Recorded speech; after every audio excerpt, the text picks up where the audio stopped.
So we have an incredible guest with us today, Chris Ward Jr., who we were just saying, he's pointing to himself saying, who, me? So we connected via Instagram years ago. It was like 2014, I want to say, maybe. Something It was crazy a like long that. time ago. I don't know how we actually came across each other on social media, but we have been connected ever since. And we were just saying that Chris was actually my first podcast interview ever. Before I even really had a podcast, we did like a video recording, which I'm pretty sure is still on YouTube somewhere. But For sure. you were also a guest multiple times on the previous podcast that I trashed and threw away in the bin. How So did you just I threw me was like, away? You I just threw me did. I away. just threw the whole thing away. So I thought I have to get Chris back on the podcast to leave him up on the internet because this man just has so much incredible wisdom, not only in his area of genius, but also just in general in life. And it just would not be the Express podcast without you. So thank you for joining us. Thank you for listen. Like I said, if I ever go on tour, we know who's going to introduce me on tour as we roll throughout the entire globe. You're going to introduce me, right? You could do me that Likewise. honor. Likewise, yes, if you can do the Come on, same thing for me let's as do it. well. Because I'm excited. nobody props me up like you. So you have to. And also, like, you are just such an incredible speaker and storyteller, which is obviously your area of expertise as well. But, we have, I feel like, seen so many iterations of ourselves and what we do in that journey as well. Like, this hasn't always been what you've done. So I'd love to hear a little bit about your journey and how you ended up landing on storytelling as being your primary focus. Yeah, I mean, it started with when I was very young. My mom was trying to learn how to raise two boys, teach them how to be men, which yeah, we did some crazy stuff.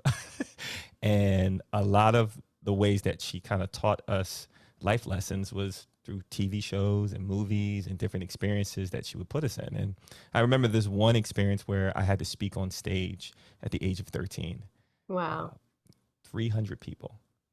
Now, if you were 13 years old, think about your 13-year-old version of yourself, and you have to be on stage for the first time in front of 300 people. What are some of the feelings or emotions that are coming across?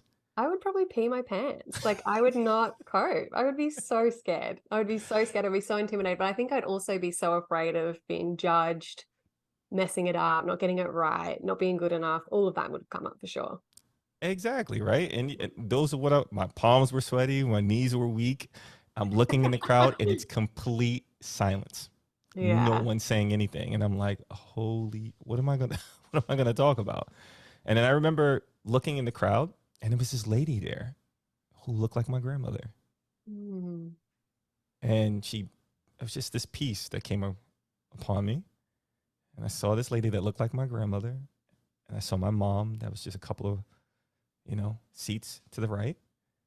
And I started talking about who I am as a person, that I was more than a number, Mm. more than what you see me as. And by the time I was done and I looked up and started looking in the crowd, people were crying. They Wow. were crying. So you know what I thought, right? You're like, I'm a genius. No, I thought my mom was going to kick my ass. Like, what did I just do? I just ruined this whole experience because the reason I was there in the first place was to raise money for underprivileged people to Mm. go to college.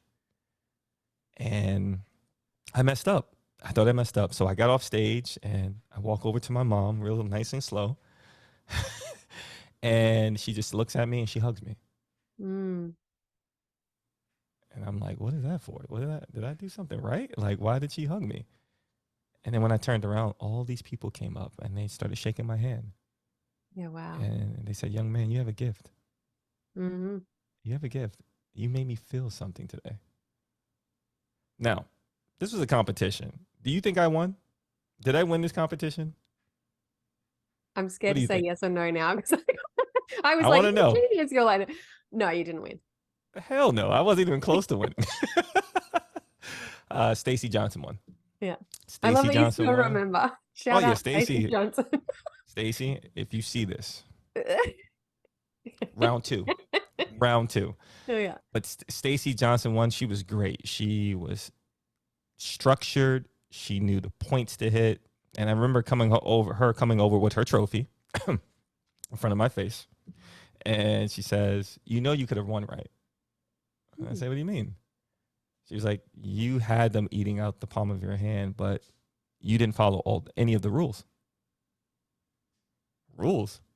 And I look at my mom and I look back at Stacy and I say, good job, Stacy. And as she walks away, in my mind, I'm like, my mom told me there was no rules. I could talk about whatever I want. And then I realized what she was doing. It wasn't about the competition. It was Mm. about me finding myself, Yeah. seeing myself as this confident young man that had something to say, regardless of what my age. And ever since then, I've just been involved and around telling stories to people and connecting with them in a deeper way. Mm. That's so beautiful. And so how did you decide that this was what you wanted to help other people with in terms of like storytelling for business? I got fired.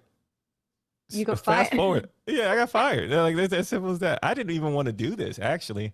I thought I was going to, uh, do graphic design, travel the world. No, it didn't work out that way. When I got into the workforce, I worked in higher education, and I remember just helping people have a vision of what it would look like if they graduated school, right? Mm. And that was my thing. I just focused on the people I was helping and the vision of what it would look like. And I remember the day like it was yesterday, going into the office, and my boss's boss greeted me at the door. Ladies and gentlemen, that is never a good sign. Ever a good sign when You're your like, boss's it's boss. over for me. I'm looking at my boss's boss and I'm like, I didn't even know you were real. Like, I've never even seen, I didn't even know you were real.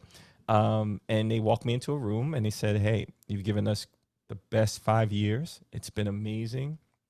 But we're just going in a different direction. Mm. But there's one thing that they didn't know. For the last 6 months, I've had this tension. You ever have that feeling where you feel like you're not where you're supposed to be? That there's, Yeah. right? Yeah. Right. It's like what goes through your mind when you have that type of feeling, that tension? Well, I feel like I had that feeling my entire 20s. Like I just felt like I wasn't doing what I was meant to be doing, but I just couldn't figure it out.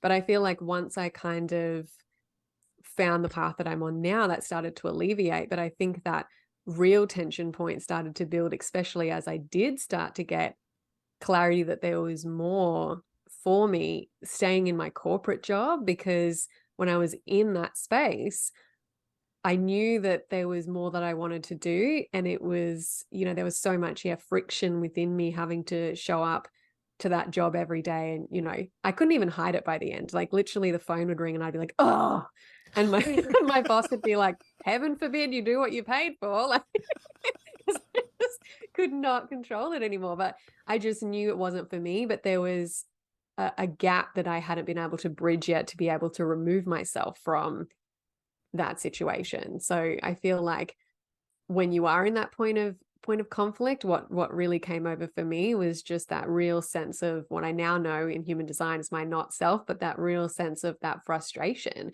of being in this in between void of knowing you want to be somewhere else, but not having that clarity on what that looks like. So it does feel like this internal tug of war almost. Yeah, I wish I could beautifully say that the way you just did. Oh, That was come on. You're like yeah, you just Mr. did that. Poetry. That was amazing. That Yeah. was amazing. Oh my goodness. So I love how you talked about the space, the Yeah. space you're in, right? Mm. And how your words and your thoughts kind of like start to express little by little how you really feel inside versus Yeah. what you're actually doing. Yeah. And I've learned that good seed needs good soil. Mm. And I realized that the good seeds that I wanted to plant did not have the fertile soil to grow.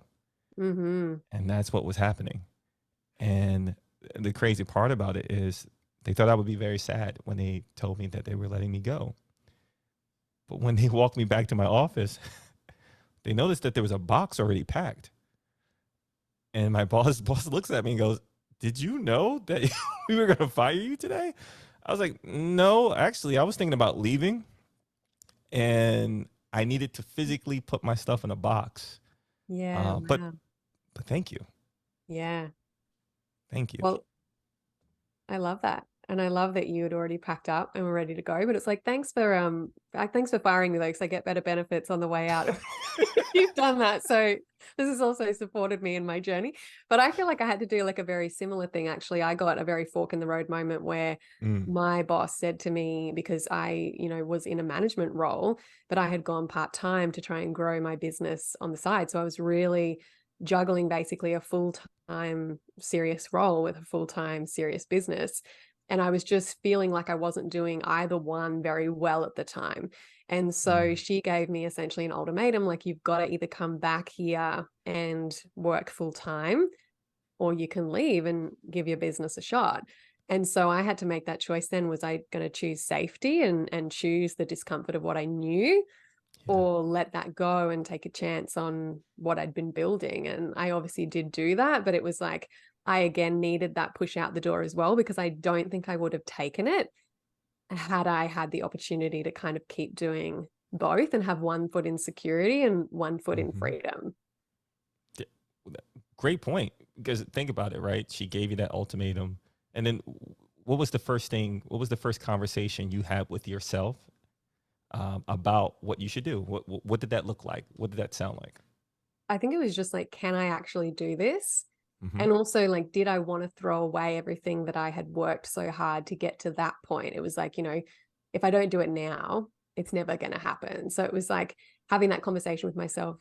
Do I actually think that I can make a go of this? And is this really what I want to do? Because if it is, I just need to go for it. And I obviously did do that and make that choice, which has obviously been a great decision, but it certainly wasn't the easy Yeah. decision to make. Yeah. Yeah. I mean, Yeah. it's crazy. It's a crazy decision when Mm, everybody's looking at you like you have this security, stable job. Why yeah. would you ever leave it for uncertainty? Yeah. Right. And then I made that decision. And my first day of full-time self-employment was the 1st of February 2020. Three So years it's like, later.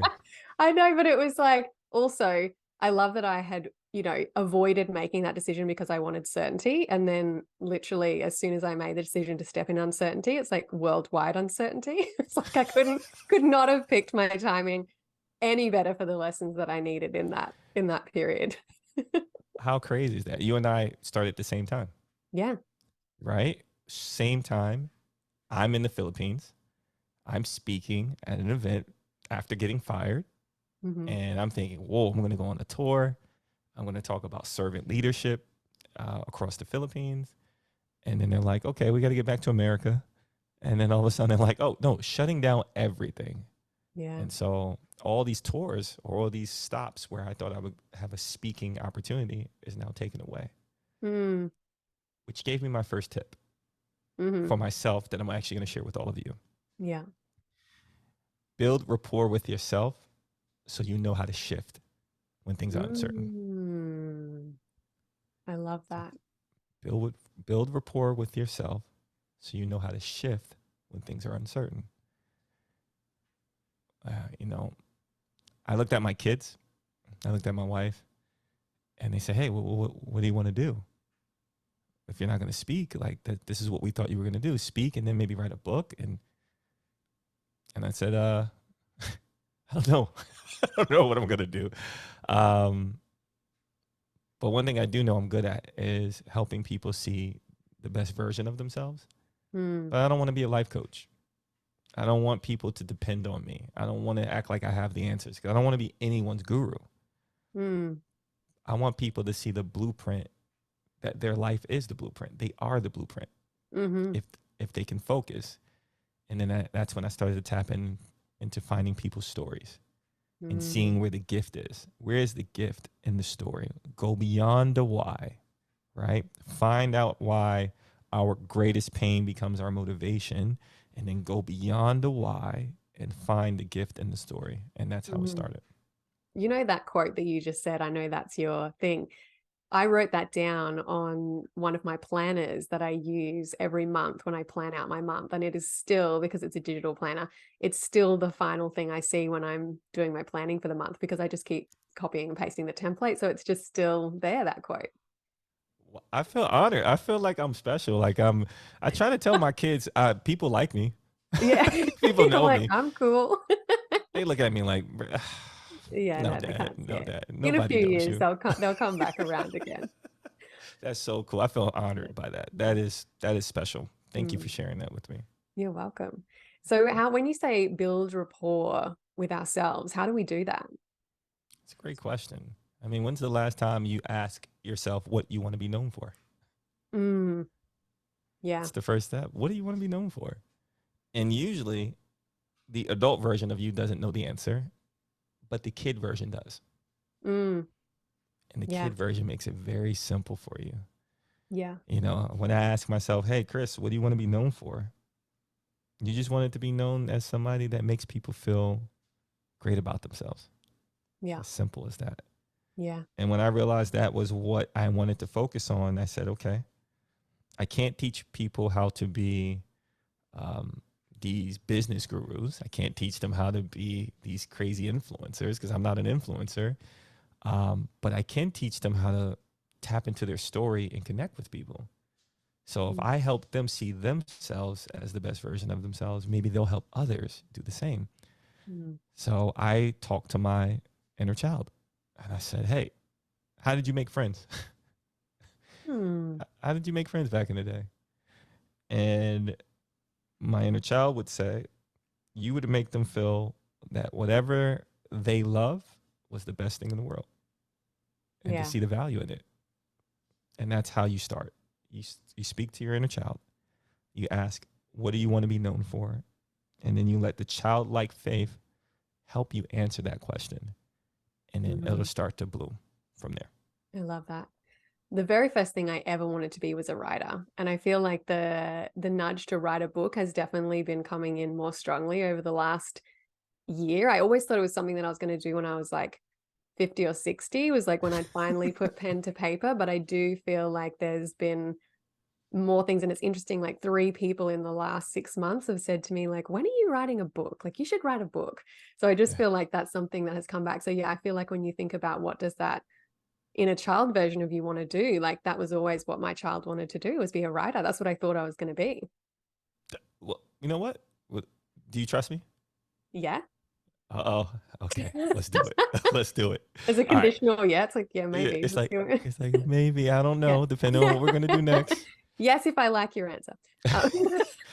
All right. So here's what we're gonna do. I want you to close your eyes. Yeah. I want you to close your eyes. Close your eyes. Mm. Close your eyes. Close your eyes. And I want you to think of one of the most positive memories you've ever had as a child. Think about one of those positive memories you ever had as a child.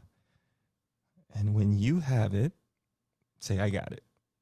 Yeah, I got it. Okay. I want you to open your eyes and I want you to tell me what that memory or that moment is. What is it? Mm. It was actually when I got taken to America when I was a kid, because, obviously I thought that was going to be my soul. It is still my soul home. I still love it. But, I think that I was just so blown away by everything there. But in particular, the memory that came up was when I got to go to Disney World. It was just that sheer untapped imagination and possibility that represented to me as a kid, right? I was like, 7 or 8 years old. So it was like everything was just mind blowing that I was seeing. And it was just this beautiful playground of imagination. Look at you right now. Mm. Your whole body changed. You're shifting. Your face is changing. Your eyes got wider. You started to visualize where you were. I bet you could even imagine what it smelled like, what it looked like. Yeah, it smelled What like churros. it... Everybody loves churros. Yeah. Everyone loves churros, right? Yeah, I was smashing back a few of those a day, that's for sure. See, now we're having fun. Yeah. Now we're having fun. We're Yeah. tapping back into who we are. So Mm. you realize what it felt like, what it sounds like, and what it looks like. So now you could say you want your book to feel like going to Disney World for the first time. Mm. I love that. And you want it to sound like the laughter and the cheer and the joy you hear from kids riding on the coasters with their family members. Mm. So if you do this, this allows you to tap into your childhood stories and to bring the authentic you into this new space and give you the motivation and the energy needed Mm, to write yeah. your book. And then I'll do a scratch and sniff churro scented cover. I'm with that. Listen, that is gonna change the game right there. If you do that, Yeah. what? Oh my Smells gosh. good and reads well? Come on. Please, let's do it. So I feel like that is such a beautiful tip. And please go back and do that exact exercise, like rewind a few steps if you want to do that for yourself as well, for whatever it is that you want to do in your world. But I feel like things have shifted so dramatically, not only just in business, economically, the world climate, technology with AI coming into the picture. Mhm. How has that impacted the need for businesses to become great storytellers? Well, it's everyone has the same facts now because of Mm, AI, and they can ask how to create a YouTube video or social media video in 15 minutes or less, mm, right? They can get a full content strategy in 10 minutes or less. And mm, so you're competing, if you're competing only with the facts, you will not win because facts do not stick. Facts yeah. are not sticky. And those who have a bigger budget will out budget you and Hmm. out, right? So flood the space with their content. However, when you tell a story, you can use AI to help bring up more of your voice. And Mm, here's what I mean. So let's just say you have an old piece of content that you feel like is the best version or the best example of what you sound like. You can pull out a transcript of that. You can transcribe it, pull out the content, and put it into AI and say, "This is my brand voice. Keep it and answer my questions using my brand voice." mm, So now I can take my brand voice and say, help me share a story about one of my clients that I helped that struggled with this, overcame this, and now this is where she's at. mm, Now you can use AI as your friend to help you be more of yourself, right? mm. And now it's not just relying on the generic outputs that are coming from just saying, write me a story or Yeah. do this or do that. It's coming from you are the source, you are the foundation of the connection. And so that's how I'm using AI now. I'm using AI to schedule out my day. And Mm. I tell AI, hey, I'm inconsistent. I am weird. I will stop in the middle of something and go out and run outside just because it feels good. I need your help on how to plan my day. Said like a true manifesting generator. You know me all too well. And I still use all of the data points that you gave me and I use Yeah. it and I put it in AI actually. Yeah. I say, hey, I have 3 hearts Hmm. and I need to listen to all three. How do I make decisions throughout the day so that I don't feel overwhelmed or have to or overextend myself Mm. so that I can write more stories, Mm. right? I put that in AI and now it outputs and then I make the final decision on the Mm. story and how I want to share it. Yeah. And so if you're a business right now, storytelling is very important for you because it is the only piece of content that drives emotional connections to people. Um, have you ever heard of oxytocin? Hmm. Okay, I bet you do. AKA the love hormone. Hormone. I Hmm. can't even say that right. Yeah. Oxytocin. It says that when people hear a story, oxytocin is actually released and amplified, Mm. which means your body is looking for that connection right away. It's looking Mm. to connect. It's looking to engage. And so, if you have a story that makes people feel happy, that's a great thing. If you have a story that makes people feel sad, that's also a great thing Yeah. because relatability is human. Hmm. So you can use AI, which is not human, to help you showcase what being human is all about through your stories, and it will Mm. help your business. Yeah. Gary Vee said he uses it as a thinking partner, which I liked that relationship with it more than, like, say, for example, using it to create content for you in its own voice. Because I think that, like you said, there's going to be so much of that now. And I think that there was already such a huge output of content that was same. And we've already seen, so like if you click on an audio, you'll see like 100 videos that are all the same, using the same template, the same trending audio. Like that kind of trending mentality has pushed the volume of content and the noise out there tenfold. And then I think if you've got AI, then you're also getting people making content faster.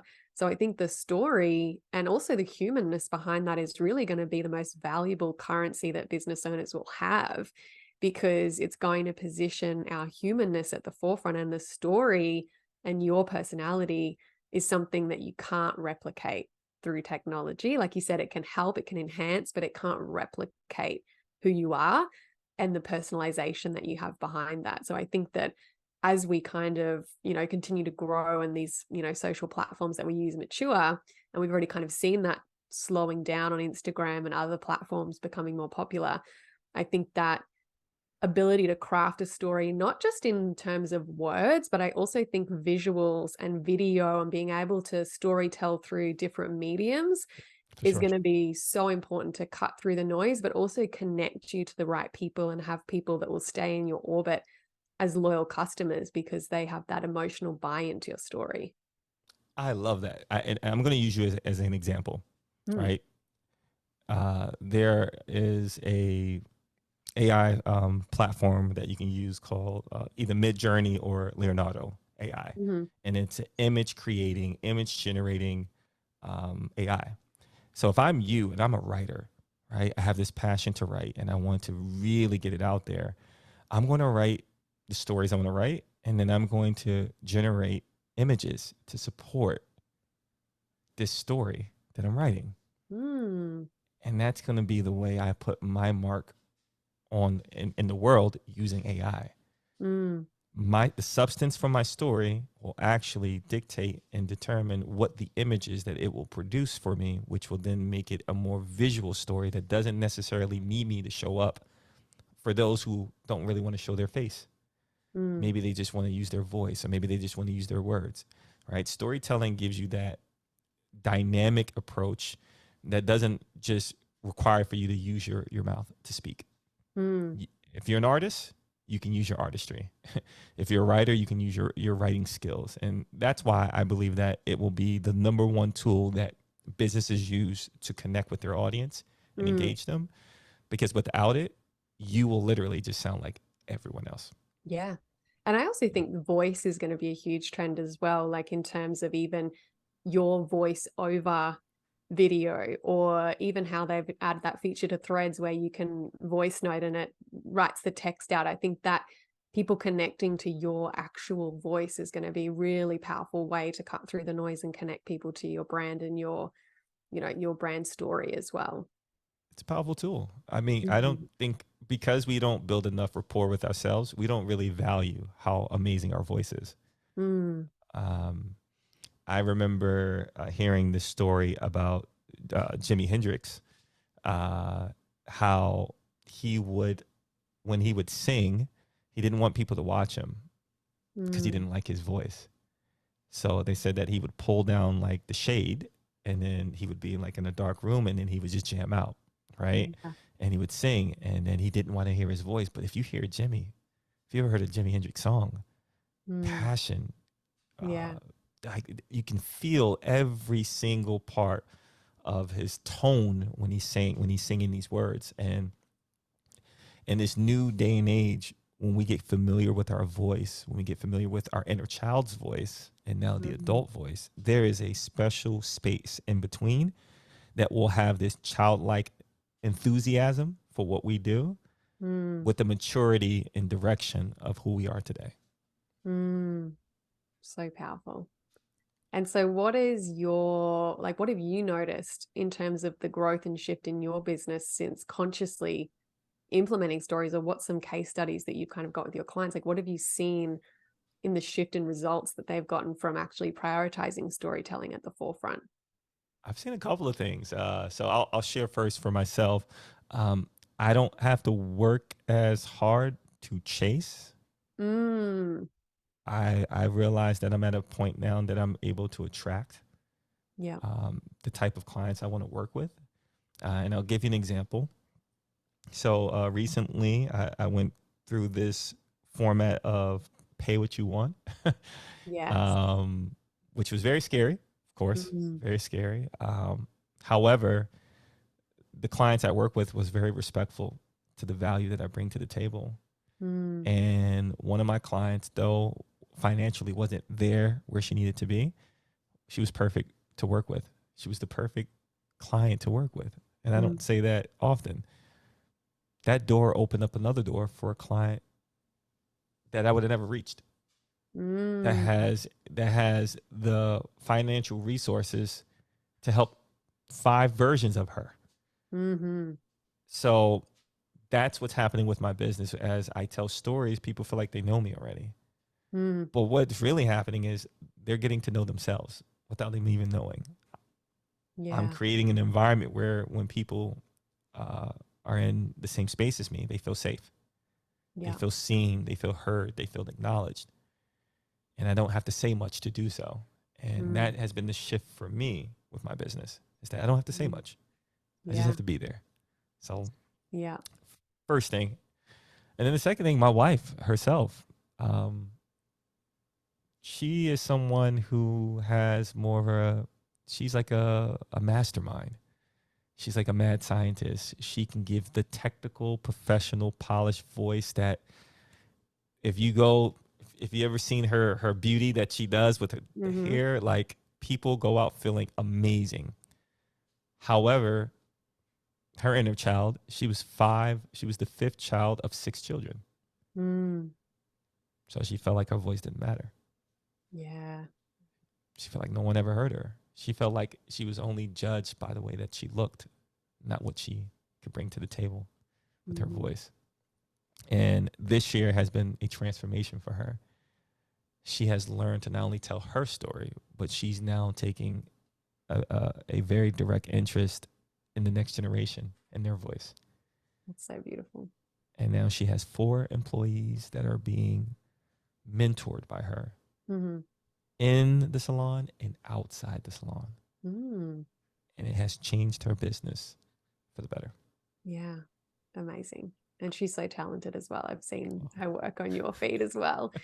So I really feel like as well, that's such a great point what you shared about her not feeling like her voice mattered, because I feel like, the voice, I feel like is, such a huge theme for everybody. I feel like there's nobody that I've ever met that has had unwavering confidence in their voice, their ability to be seen, their ability to tell a story. For sure. Most people don't even like how their voice sounds. They don't want it to be heard, like you said. And so I feel like with that kind of belief that some of us have underlying why we can't tell our story, and there's so many different layers to that. Even when we look at the human design chart, the voice is the throat center, and all of the roads in the entire chart lead to the throat. So it's the only way for our energy to be transmuted. It's the way that we bring ideas into form. It's the way that we turn inspiration into action. Like everything has to come through the throat and through the voice. But I feel like it's such a shadowy space for so many people because there's so many beliefs that we have around why we can't use it.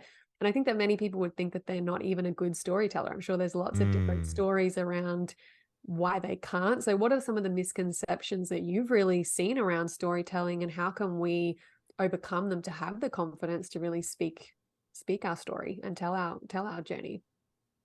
One of the misconceptions is that you actually hit the nail on the head, is that we have a terrible voice to tell a story. Mm. I that was one of mine for a really long time. And it's so interesting when I hear people, they message me and they're like, "Oh my God, I love your voice on meditation." I'm like, "What?" Like I I'm still like, "No, you guys are tripping." Like, I don't know what you're listening to. I can't hear what you hear, obviously then. Yeah, you have an amazing voice. I can listen to you all day, all Yeah. day.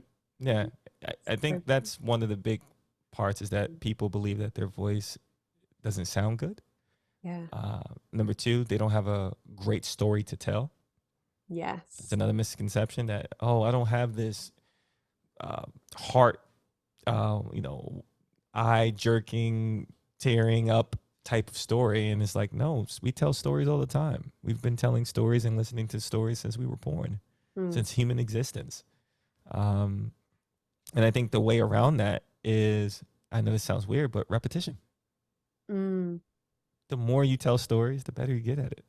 Yeah. Um, and I think a big part of it is dealing with the emotions that come from stories. Mm.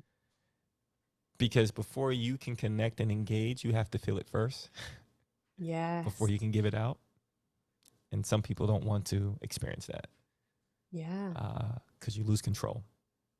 You don't totally. have control over that. You don't have control over the emotions that are going to rise up from the stories you tell. Yeah. And that's a scary place to be. However, when you do the reps, when you tell the story enough, the emotions don't become scary and Charged. yeah, they don't become villains to you. They actually become gifts Mm. that you can now offer to others. Yeah. And so, first thing I would say is if you're listening to this right now or you're watching this, do the visualization technique we just did with Kirsten earlier about her inner child, and she went to Disney. And then I would tell that Disney story that you just told me. Mm-hmm. I would tell it over and over and over until certain parts started to stand out to you. Mm. And when you figure out the parts that stand out to you, then that's the part you tell the most. Yeah. And then your story will be great. You'll have a Yeah. great story to tell. I also think with the, maybe the emotions that, for example, the Disneyland story, like that's obviously going to bring out joyful emotions. So that's going to be an easier story to tell. But I think the ones that we have to tell that bring up, more of those charged emotions that are like sadness or grief or, loss or hopelessness or whatever we might have been experiencing in that time of the story. I think what I've noticed with myself is that when that emotion comes up, it's because, like you said, like you haven't shared that story enough and that story still has a hold on you. And what I've really noticed is over the years of, telling parts of my story often enough is that it's not that I am not moved by that story because some of, the stories that I do have in my arsenal are very moving, but I'm no longer moved to the point that I can't speak through them because I've communicated them enough that they don't have a hold on me anymore. Like I have control of that story. It doesn't have control over me. And I think that, in order to get to that point, sometimes you've got to find the right safe spaces to share that story for that to get to the point where it's liberating to share. And I know that that was something that I really saw growing up was that, my mom held on to so many of her stories and she didn't want me Mm. sharing so many of the things that I wanted to share as a kid. But I really saw the damage that it can do to hold on to your stories and let them have a hold on to you. So I was always an open book and I still am. And to the point that, my mom would be like, stop telling people everything. Like, we don't Mom, I want got a to story to tell, Mom. I got a yeah, story so to I tell. would just be telling everyone our business and, she really hated that. But, that's something that I still feel like I have is that I never want a story to have control over me and that's something that I always feel like I want to get to an empowered place where I can share that. And that's something that I've actually really noticed over the last maybe 5 years, I want to say, is that the way that I storytell has shifted a lot in terms of the timing that I share it. Sometimes Sure. I'll get Facebook memories and I'm like, whoa, like, girl, you should have maybe held on to that one for a couple of days. Like, because I was just like sharing. And, when you're talking about some people wanting to avoid the emotion, I think when we look at even our human design, 50% of the population are defined emotional. So they're emotive storytellers, emotive, like they bring that passion and that energy behind it. But if we haven't transmuted that emotion for ourselves, then we're kind of can be just projecting that raw emotion into the environment away around us in not a responsible way. So when I look back, I think I was always like, as soon as it would happen, I'd be on there sharing because again, Mm-hmm. I had that very reactive, emotive way of bringing things to life. Whereas I feel like now I really do a lot of private processing around things. And then I'm more discerning around, okay, what are the stories that are just for me? And what are the stories that might actually be able to be told to help others? But by the time I get to the place of like actually sharing it, it's not as emotionally charged and I can actually still tell it in a moving way where I'm using that emotion behind it, but in a much more empowering way that is more of a, natural catalyst for people to get in touch with something within themselves.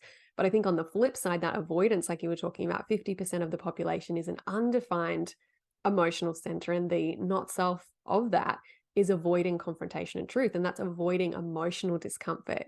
And storytelling for people with an open solar plexus is actually one of your gifts, is to be able to tap into that strength within you to tell those emotive stories that get other people in touch with their truth and move something within them that they then be like, oh, something's stirring within me. I have something to look at here. Like, this is causing me to want to take some action within myself. So I think that we both have a beautiful gift of storytelling, whether you're defined or undefined, and it's a 50-50 split.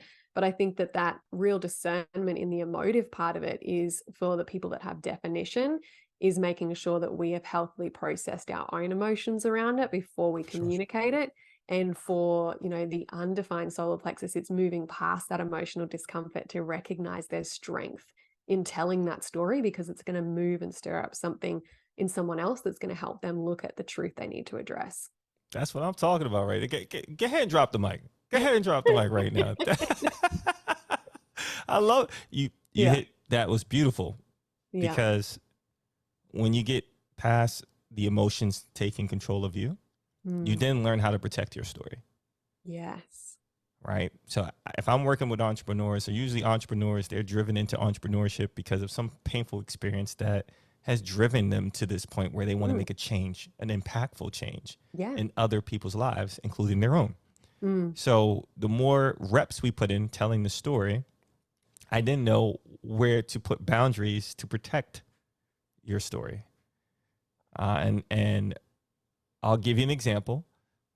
One of my clients went through something very traumatic, but it is a big part of who she became, why she became who she is today. Huge part. And she said, I'm going to share this part. And I said, hey, that's not for them. That's only for you. What we're going to do, change the names, change the environment, and change the place. Yeah. And she said, but wouldn't that change the story? I said, no, the substance of the story is still the same. It's still going to connect with the audience that you want to connect with and still bring out a specific response from them. However, it protects you at the same time. And that's why when we're working on telling our story, it's not just sharing every detail. It is sharing the right details to inspire a specific action that you want your audience to take. So just recently, a business, I'm speaking at a women's conference. Being the only guy there, there's always like, well, what is this guy going to teach us? Like he's going to teach us some more machismo man stuff that we don't want to hear. You'll be the only guy on this podcast as well. So there you go. I love that. That's what I want to be known for, as the only guy in the women's space helping women. That's what I want to be known for, right? So it's about 50 women business owners here. And by the time I was done telling the story, they were coming up to me in tears. Now, did I try to make them cry? No. The story was so impactful that it made them look inside and have the emotions rise up to deal with. And my inner child said that's the only way to make them be the best version of themselves. It's for them to deal with the things that they feel like they shouldn't deal with, because it's actually one of the number one details that's holding them back from the business that they want, the lifestyle that they want to have. Right. And I realized that day that it was more than just making money for me. It was more than just making money. That these stories that I'm helping them tell will live beyond me and beyond themselves, but beyond them. And that's just a beautiful vision to see. Yeah.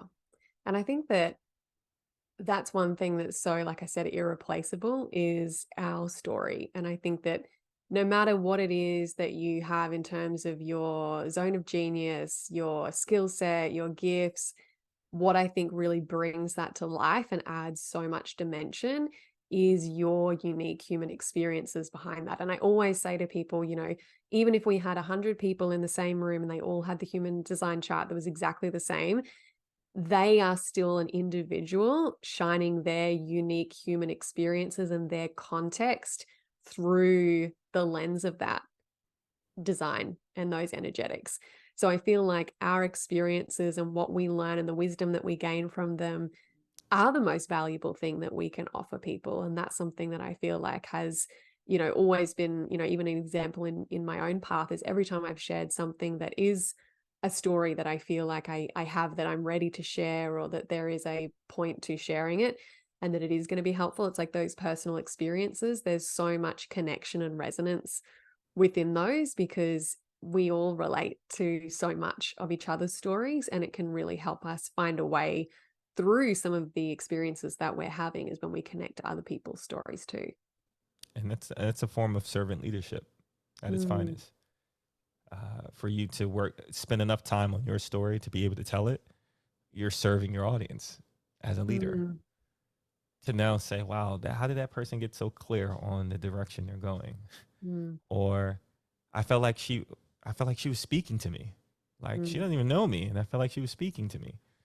These feelings and these emotions, these experiences, it's all about human connection. And storytelling will always be associated with human connection. mm, It's the reason why I felt like I didn't have the words to say how I felt on the day of my mom's birthday. mm, I didn't have the words. I was missing her. That's all I can think. I'm missing her. And I want to say happy birthday to her, but I don't know how to say it. So what did I do? I just literally recorded myself experiencing what I was experiencing. I was mm, turning in the bed. I was looking at her picture frame, and that is it. That was the story I was telling. Missing you.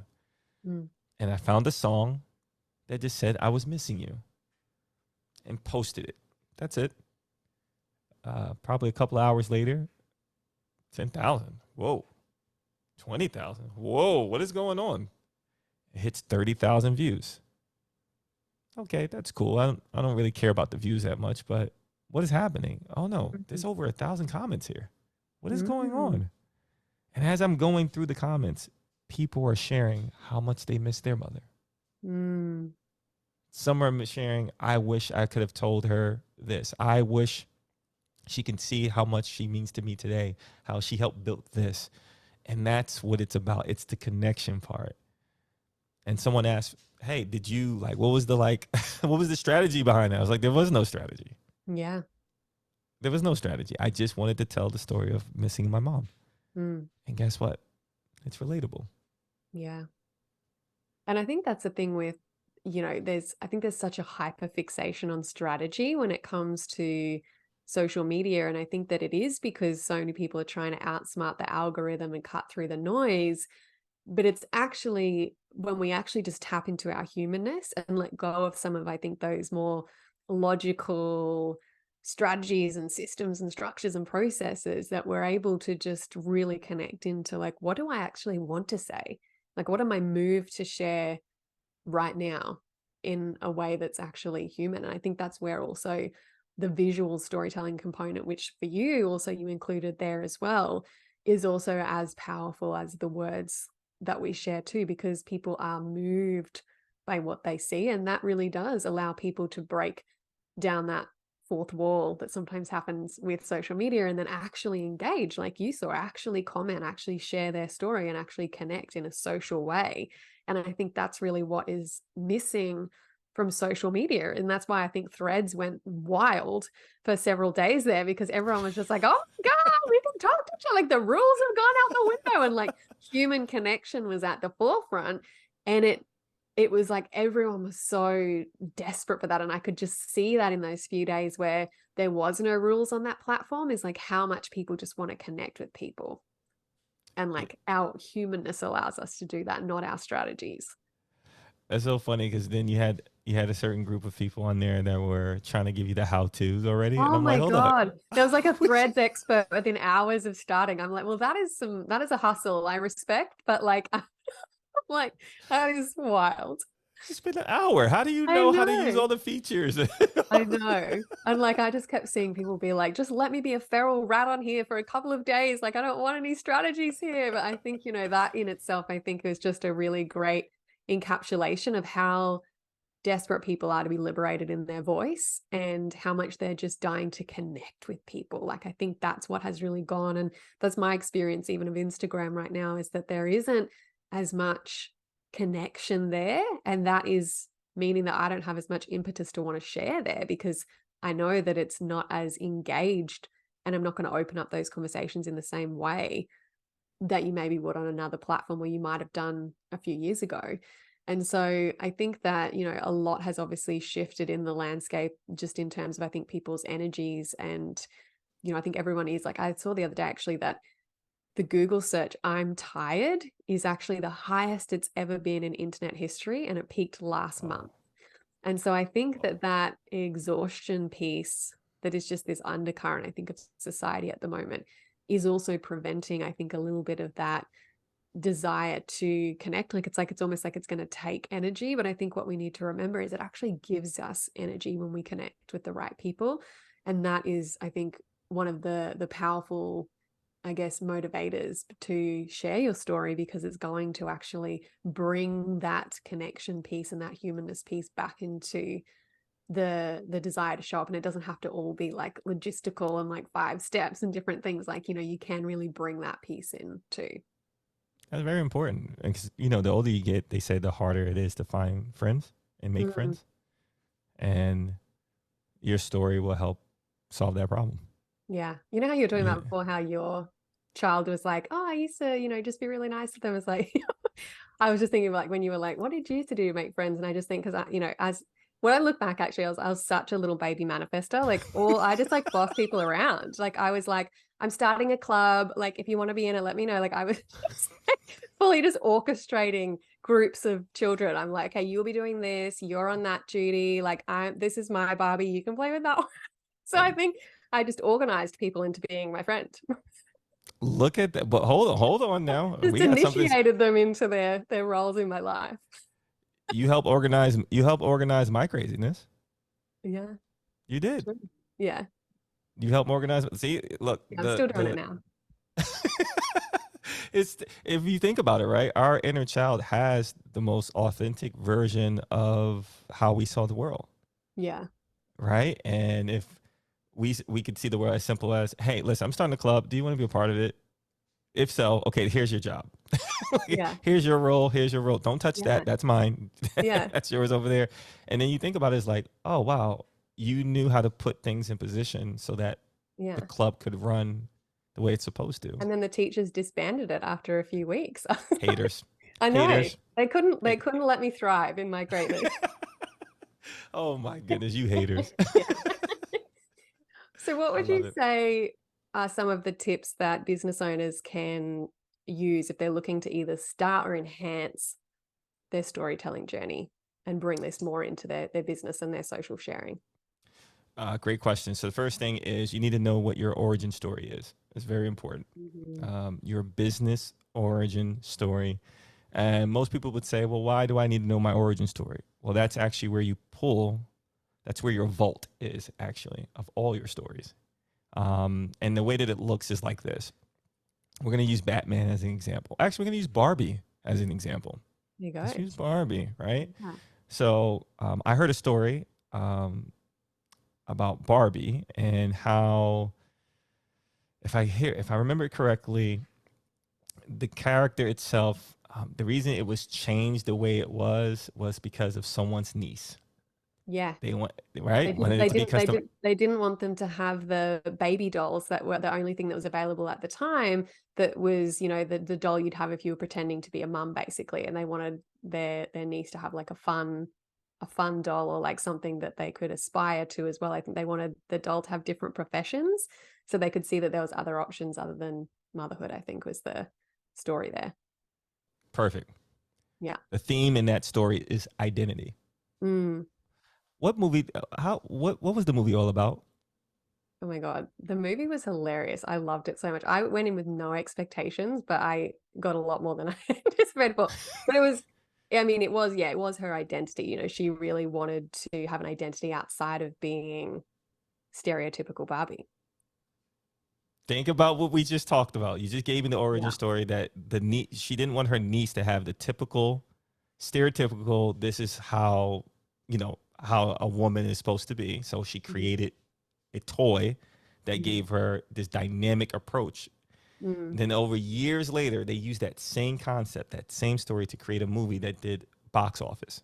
That's what I mean by having an origin story, knowing where it's pulling from so you can pull out the themes, you can pull out the obstacles that were in your way, and then you tell that story to your audience. So it may look like, hey, when I first uh, I went to my niece's house and I saw that she was down and sad, and I asked why. She said, "Well, none of these. I don't want to play with these dolls. They don't. They're not fun, and I want to. They don't put on the clothes the way that I want to put on the clothes." And then they gave me this idea that how many other children are feeling this way, and then you're telling that story, and as you're telling it as a business owner, you don't realize your audience is now giving you brand equity. They're now Mm. investing into your brand, into your business, because the story's relatable. Mm. So that's the first thing I would do. Find an origin story. Origin story. The second thing I would do is I would ask, what problems do I solve? Mm. What problems do I solve? And what are the coolest ways to solve them? Mm. The coolest ways to solve them. Because Yeah. when you say that to yourself, you ask yourself that question, now you're imagining. Yeah. Now you're taking yourself outside of the walls or the structures of whatever your industry's in. All right. Mm. Let's say you are in the real estate industry and they have very specific rules when it comes to real estate. But maybe every morning you do an affirmation about getting your first home. Mm. And you're literally telling the story of someone who is putting all the things together to buy their first home.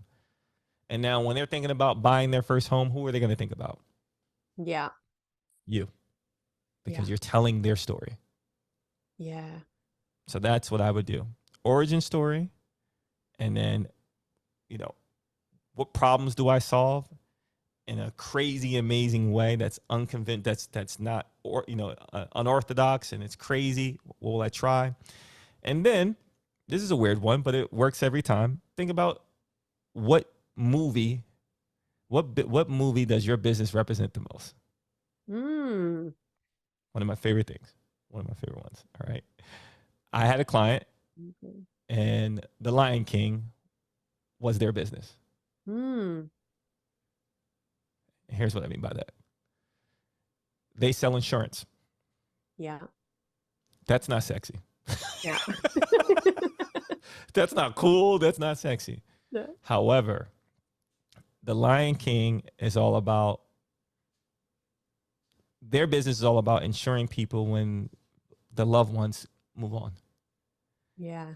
And if we know anything about The Lion King, Simba was not ready for his father to go. Yeah. And that's their approach. They say, okay, how can we tell that story? Okay, you're gonna need two friends. You're gonna need a Timon and a Pumbaa, right? Yes. You're gonna need that. So how can we be that? How can we be that?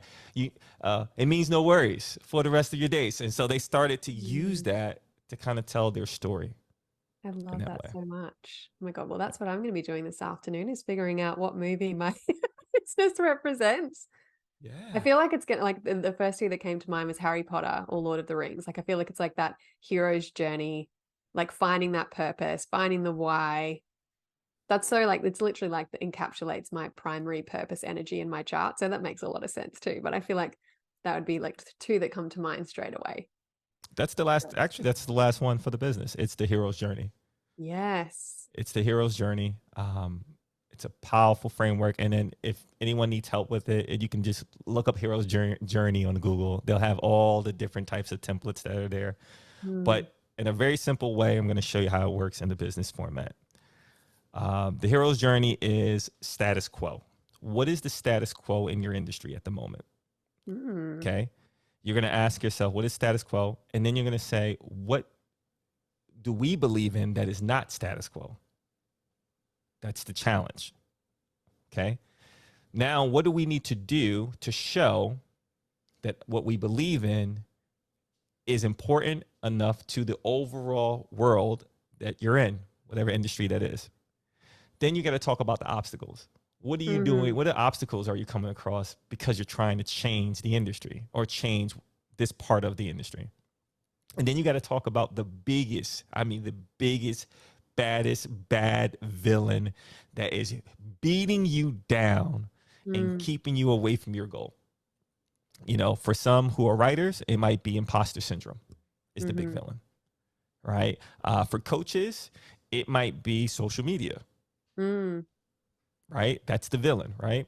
However, then you have to talk about the guide, the person that helped you through. Now, the guide is usually your service, Yeah. your offer. That's the one that helped you get through. And you have to tell that story and then come to the new resolution of what the world now looks like now that you've gotten the help, you've defeated the villain, and now you have set the new status quo. That is the Mm. hero's journey for a business. I love that so much. And I think there was like the second point where you were talking about before in the 3 steps or the 4 steps. You know, I think one of my favorite things that I always think about is if you didn't know how it was done, how would you want to do it?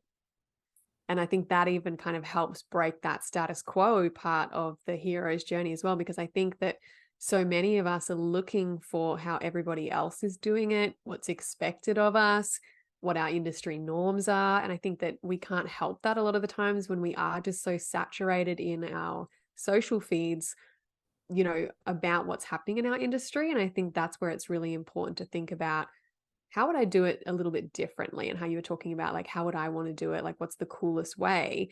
Like that's kind of how I break through that, is like if I didn't know how it was done, if I'd never seen this done before, how would I actually want to do it? And that can sometimes stump us, like you said. And I think that those other steps are going to be really powerful in cementing how you would want to do it differently.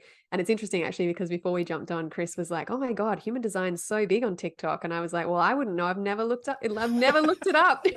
At all. I've never looked it up. It's never come up in my For You page, which is just wild since that's basically like the primary thing that I do. But I said to Chris, the reason I haven't looked it up is because I don't want to know how other people are doing it, because that would infiltrate how I then showed up when I finally do get around to creating TikToks, which who knows, maybe by the time this goes live, we'll have a couple up there. But that's literally why I've intentionally not gone looking for it, because I didn't want to be persuaded to start to create the content that I knew I would just be susceptible to naturally emulating in some way, or, you know, taking the topics or the style, the cadence, whatever that might be, and bringing that into form in my own world. And one of the ways that I find my own inspiration, how I kind of break through that point of difference, is I always look for inspiration outside of my industry. And For that can sure. be anywhere. It can literally be like right now, one of my biggest inspirations is a chef show on Netflix called Chef's Table France. These Mm. Michelin star chefs and their journey, again, their hero's journey, and how they cultivated their restaurant, how they broke against the status quo, how they innovate their dishes every single day, how they're kind of breaking down that traditional barrier of what's expected for them in their industry, how they got their Michelin stars, how they've kept their Michelin stars, and the excellence and the innovation that they've needed to do that. And so then I think about, okay, well, how can I bring that into my world? And I've created an entire workshop of one line that was in the show. I But it love was that. like, I wouldn't have gotten that if I was looking to how everyone else was doing it and trying to conform to the status quo and the norms, rather than having a look at, like what you said, is like really bringing in that energy of like, well, how could I do it differently? What's the coolest, most imaginative way that I could bring my solution to these spaces that are saturated in sameness? You are exactly right, and kudos to you for using a good cooking chef show and creating something special out of it. I mean, Yeah. come on, who the pleasure in that is Yeah. amazing. And and to your point, there are two words that I did not take. This is not my own original idea. This is Disney and this is Pixar, and they blow me away every time they use this technique, and it's been working for years, right? They will look at something that they're already doing, that they like. And then they will say, what if? Mm. What if we decided to do this from this story? Mm. What if this person made this decision instead of that one?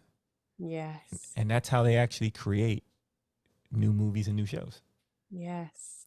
Same concept for your business. Maybe you're doing something really well and it's just not hitting anymore. Yeah. And you're tired of the same old. Mm-hmm. And you just say, well, what if, imagine what this will look like. Yeah. And then you go test it. Yeah. It's almost like choose your own adventure. You are the main character of this movie. You Yeah, might as well. You might as well try everything that you want to try. exactly. What's the best that could happen? Not the worst. Yes. What's the best that can happen from you doing that? So good. And I think that there was something else you said before. Just lost my train of thought. No, it's It's gonna gone. come to you. Yeah, it's gonna come It to you. probably will after I get off this call. No, I can't remember it. There's something You're else. gonna be strolling. You're gonna be scrolling on TikTok, and you'll be like, "That's what it was." That's what it was. No. Oh, that's what I was going to say. Okay, got it. So I have a question. You know how you're talking Yeah. about obviously our origin story and extracting, I guess, these, essentially like milestone hero's journey aspects of our own story. What do you do? And I think this could be really common, especially over the last few years where I feel like we have kind of been, you know, locked out of some experiences that we have typically had to inform the inspiration for our stories. Like, I know for me, one of the things that I find is like, I don't find that I feel like, and this is probably a story that I'm telling myself, that I don't have as compelling stories to say now, or I don't have as much as to say now as I did, maybe before. And I feel like a lot of my stories came from like my travels or bigger turning points in my life. And I feel like now in this kind of more comfortable, older stage in my life where not as much excitement's happening, I have not going on a 3-month trip to America, for example. And I haven't had those same big momentous occasions in my life that have informed these powerful foundations for story. What do you do when you feel like there's like nothing to say? Like, how do you get that inspiration to feel like the mundane or like the average day-to-day thing can be just as compelling? Yeah, you can do a couple of things. The fun stuff is people watch. Mm, People watch, and then make up your own story on what they're talking about. That's a cool way of just maybe you are just walking in the park, or you're sitting there, or if you have a nice little porch area where you can just kind of chill out and kind of see the cars going by or whatever. People watch. People watching is freaking amazing. It's a lot of fun. You can make up a lot of crazy stories. mm, Number two, you have to write more. mm, And it doesn't have to be focus writing. It's just writing. That's very important. Third thing I would say is go meet somebody new. mm, Go meet somebody new. Meet somebody new or meet someone you have seen before but never really got to know. And a good way of doing that is complimenting them first on something you see, and then just asking them a question. mm, I do this when I go to networking events. I don't actually talk as much in networking events. I'm asking questions. mm, Oh, so you're from where? You're from Florida? I heard that they don't get snow down there. Like, is that true? And I'll just be quiet. And mm, they'll start telling me, oh, yeah, one time it did snow. We were on our boat and we started going crazy. And we were like, oh, my goodness, what are we going to do? What are we going to. And then that's a story that I'll tell at another time. mm. Yeah. So I'm literally just collecting stories from people by just getting to know them. And then your bank will start to roll again. Your vault will start to fill up again. It's all about connecting with people, hearing their stories, and then seeing how you can retell those stories in your own little way. Mm. Well, if I remember your chart correctly, you also have the channel of the storyteller, which I think is, of course, perfect, given everything we've just spoken about. But that is actually one of the talents of that particular channel as well, is gathering stories as you go about in the world to save up and share as metaphors or different analogies later on. So of course that comes naturally to you. And don't forget this one. If you're a business, you should probably hear the stories from your current clients. Yeah. I mean, reach out to them. Hey, happy birthday, or hey, this is your anniversary of our first time working together. What were you Mm. thinking when you said yes? And just be quiet. Mm. Just be quiet. Yes. What were you thinking when you said yes? And then you'll hear something and you're like, whoa, really? Mm. It was because of my haircut? Okay, awesome. All right. Yeah. But yes, talk to your current clients, your previous clients. What made you say yes is always a great question to ask. Another thing that you can do is you have to be around. I like what you said, go to different industries. Mm. I like to go to their community events, Mm. right? I'm not an influencer. I don't see myself as an influencer. But sometimes I'll go to some of these influencing parties just to hear what they're talking about. And then Mm. just to hear what they're talking about, what they see, the trends, and then I'll come back and I'll say, "Oh yeah, that's not me. That's not me." But I appreciate how they work well together. That's really cool that they find community with each other, and I think that's important. You know what? I'm going to use that story. Yeah. I also think one of the things that actually I shared recently that I had a lot of people, either message me or reply to my email about, and this is where I think we can sometimes overlook the power of these, minute moments that we're having in our everyday life, is I went on to my Insight Timer to upload a meditation. I hadn't been on there in like 12 months. And when I was on there, you can see where people have left you reviews. And I was, going back and replying to a year's worth of reviews. Sorry, everyone that been waiting on that. But anyway, so I was in there and I'm going back to all these reviews. And there was two sitting above each other. So there was, one stacked on top of each other, and they were for the exact same audio for this breathwork experience. And one person had left me a 5-star review and said, "This is my favorite meditation ever. Like, I'm going to save this and come back and use this often. Thank you so much." And then underneath that, someone had left me a 1-star review and said, Mm. "This is the very worst." And so I literally took a screenshot of them because they were sitting above each other, and I actually shared it in an email and on my Instagram. And I used that as a bit of a teachable moment of like, this is literally the exact same thing, and two people have had completely different experiences of it. Mm. And it was basically this story of like, that you can't control people's perception of you. And so you've just got to go out there and do it anyway, because, you're never going to be able to please everybody with what you do. And some people are going to love it and some people are not going to love it, but it doesn't stop you from continuing to share your work. And so many people resonated to that because I think we're so afraid of those 1-star reviews. And that can be one of the holdups in sharing our stories, in sharing our voice, in sharing our work, and sharing our art, because we don't want that 1-star review.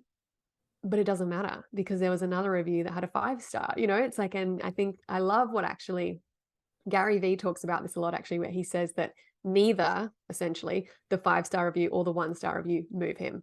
Like, No. he's just going to keep doing it either. He doesn't take stock in either of them. He just sees them as essentially the same, or, something that's not of importance for him to continue his work. So I think that Yeah. it's like, that I think in itself is like these tiny little things, like, I might not have screenshotted that and shared it, but I think it's like recognizing where there's these little things that we probably overlook in our everyday, and how can we extract that and, share that in our work in a way that's going to inspire other people. If you're not motivated by that, I don't know what's wrong with you at the moment. Like I feel I'm excited. I'm like, 1-star review, really? And then 5-star review. Ooh, okay. Same product, same thing there. And Gary Vee's right. The Yeah. praising and the criticism shouldn't matter. And I actually find that a lot on that particular app with my meditations as well, is, there's probably like 99% positive, great. But occasionally you'll just get a random 1-star review. Like I had one the other day that was like, "Very stressful about my breathwork audio." And I'm like, but I have like hundreds of other people saying it's so relaxing, I'm so at peace. So it's like, again, you can't, there's no way that I could craft an audio that 100% of people would enjoy. Like, it's just not possible. And so I think that's where it's like the confidence of sharing our work and our story has to be in that ability to not be worried about how it's going to be received, because we can't control how people are going to receive our story, our communication, or what that's going to stir up in them either. Yeah, thank you for doing that, because now we see that you're a real human being that actually cares about people, and that you're not this perfect guru that shows up every time everything's perfect. You're showing the vulnerability side of you, transparent side of you, and those are the best stories because they're relatable. Yeah. You know, we always hear about all the great, you know, things that happen to people who are on social media, and we rarely hear the negative things that are happening or the things that are not so cool. And then when someone comes along and just kind of just shares it, it's like, wow, I like her. Yeah. Like, I want to see what else and then they start supporting you. That's the cool part. Like, if you have a business and you're only showing the good side of the things that's happening, you're not telling a critical part of the story. A good story, you'll know you have a good story when the dots connect. If it's positive, positive, positive, positive, positive, it's not a good story. It has to have some friction. It has to have some tension. It has to have a villain. It has to have something that is preventing our hero from moving forward. And so if you're only sharing the positives, you're not sharing a story. You're just bigging yourself up, right? But when you start sharing, damn, I got a 1-star review today. It kind of pissed me off a little bit. Yeah. Like, right. And you actually say that because guess what? People are probably thinking the same thing. However, you don't let it dictate how you feel about yourself and how you move forward. The story's told and people connect. And that's what it's all about. Yeah. So for anyone listening, what is one thing that they can go immediately today and go and action in their own world to start to bring their storytelling to life? Oh, we're going to do it. Listen, if you're watching this right now, or you're listening, I'm going to give you a play-by-play. So here's what you're going to do. You're going to lift up your phone if you're watching right now. And if you're listening, lift up your phone. Yeah. You're going to open up the camera app. And then you're going to share, for the business owners, why did you get into business in the first place? Okay. Second question you're going to say is, you're going to answer is, would your younger version of you like what you're doing today? Okay. If the answer is no, explain why. If the answer is yes, explain why. And then the third thing you're going to do is say, you're going to answer the question of what is preventing me from fulfilling the promise I gave to myself as a kid. And when you do that, at the end, you're going to thank yourself for not only doing what you're doing now, but then you're going to thank yourself for listening to this episode. And then you're going to post it up and you're going to tag Kirsten so that she can see and hear what you're talking about. And then the best one that wins, the best one that, you know, that I hear or you pick out, I'm going to help with their story. I'm going to help them with their story and make sure that it's clear, focused, and ready to go. Oh my gosh, guys, you have to take advantage of this opportunity. I did not pay him to do this, and I had no idea he's going to do this. So tag me and tag Chris. I'll put his Instagram below. And yeah, we are going to pick a winner. I will decide on a date. We'll communicate the date that you have to do it by. And then whoever gets that, Chris is going to help you with your story, crafting it up. Yeah. Yeah. Amazing. You're going to be epic. You're going to be epic. You're going to be able to go to any networking event or keynote speaking event and wow the crowd. You'll be able to lead your team if you think your leadership skills suck. I'll be able to help you out with that. And then the last thing you're going to do, you're going to have fun. Because at the end of the day, business should be fun. Doing what you do should be fun. You're in it for more than just the money. You're listening to this podcast because it's not just about the money. It's about the impact that you bring to the table. And so we want to make sure you're doing that in the best way you can with your story. I love your generosity is just unparalleled. Like, I have to tell everyone who's listening to this, like, you know, I've had my hard times. I've had times of doubt, and Chris is always one of the first people to step in and offer his services, step in and offer his help. And I think that that is just, you know, what you just spontaneously offered, you know, anyone listening to this, I think is just a true testament of your character. Like you truly are, and I've said this to you before, one of the most generous, kindest, most authentic people that I have had the pleasure of connecting with Mhm. through my journey. And I just really, really, really deeply appreciate you. So thank you so much for offering that to some beautiful soul who's going to get so much out of having that conversation with you. Thank you for having me. I just want to let everyone else that's going to be on this podcast know I was first. Yeah. I made the club. Yeah. I'm in the club. It, I'm just letting it you was know I'm in the club and I'm yeah, first. I'm the sorry. first, the First draft first, pick. the first interview recorded for this season. And also, like we said, the first interview I ever did. And if it is on YouTube, I'm also going to link it below so you can see, I'm sure, the glow up and the growth in both of us, because I don't even know how long ago that was. It was like a good 6 or 7 years ago. I don't even know what it was about, but We still look yeah, the same, we right? were, Do we? yeah, We we still look do. beautiful. I don't even have a single extra wrinkle. Can't see any more of the grays that I had at that point. I do have one final question for you. What is your What's up? definition of being fully expressed? What does that mean to you? Oh wow. Fully express is taking what's inside that you've been feeling, you've been holding back this entire time, your entire life, and then finally expressing it in a confident way and allowing it to grow into something that goes beyond your expectation.